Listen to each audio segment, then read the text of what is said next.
I never imagined that a simple threat could unleash a chain reaction that would completely change our lives. But that's exactly what happened with my wife, Jessica. We'd been married for 10 years.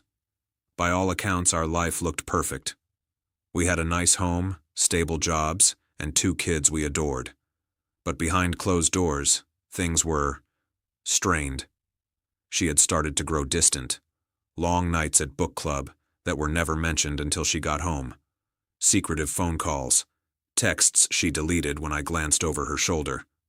I confronted her once, gently, asking if something was wrong. She brushed it off, smiling, saying, "I'm just stressed." I wanted to believe her. I really did. Then came the day she decided to escalate. It was a Friday evening. I had stayed late at the office to finish a report. When I walked in, Jessica was sitting on the couch, arms crossed, eyes sharp. I could tell immediately that something was off. "I want a divorce," she said flatly. I froze. "You... what? I can't do this anymore. You're suffocating, controlling, boring. I need freedom," she said. I tried to reason with her. "Jessica, what about our kids? What about everything we've built together?" She laughed, not the warm laugh I remembered. This one was cold, sharp. "You can't stop me. I'm serious. And if you try to make me stay, I'll make sure the divorce destroys you." I blinked. She had threatened me. Threatened to turn everything upside down, take everything from me. I felt anger rise, but I also felt calm. Because sometimes when someone tries to hurt you, karma has its own timing. She left that night to stay with a friend. I stayed home, staring at the ceiling, thinking about the past 10 years, thinking about her cold threats. 2 weeks later, the first domino fell. Jessica had been careless. She had left her phone at a cafe. And on it, a message chain that she thought was deleted, with the guy she had been seeing behind my back. Photos, texts, plans to move in together while still married. It was all there. I didn't show it to anyone immediately. I didn't confront her. I just let it sit.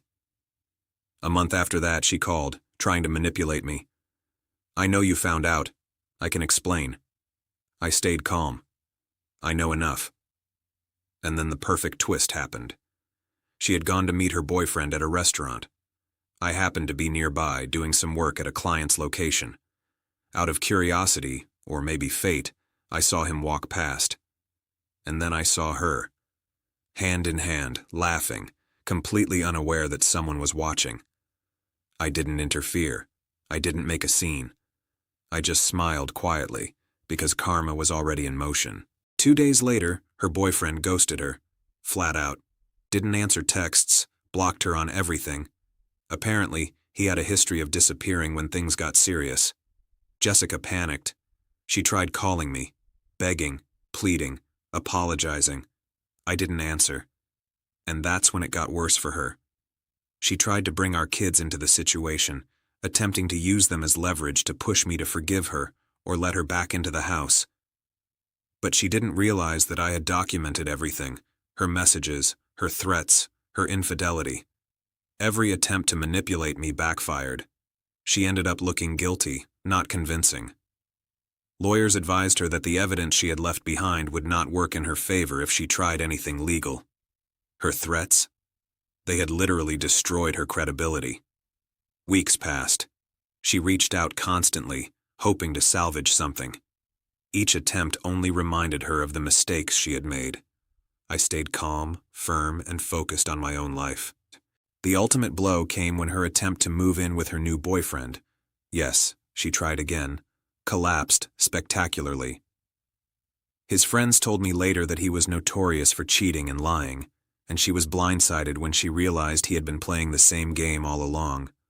She had lost her new relationship before it even began.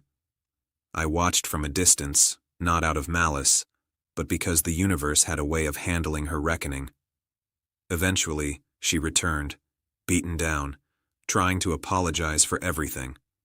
But by then, I had already rebuilt my boundaries, my self-respect, and my peace. I didn't take her back. I didn't need to. Karma had delivered justice far better than I ever could have. She learned something vital, too. Threats don't work. Manipulation doesn't guarantee results. Betrayal only returns to the betrayer in unexpected ways. And attempting to hurt someone can sometimes destroy your own life instead. Today, she lives with regret. I live with clarity.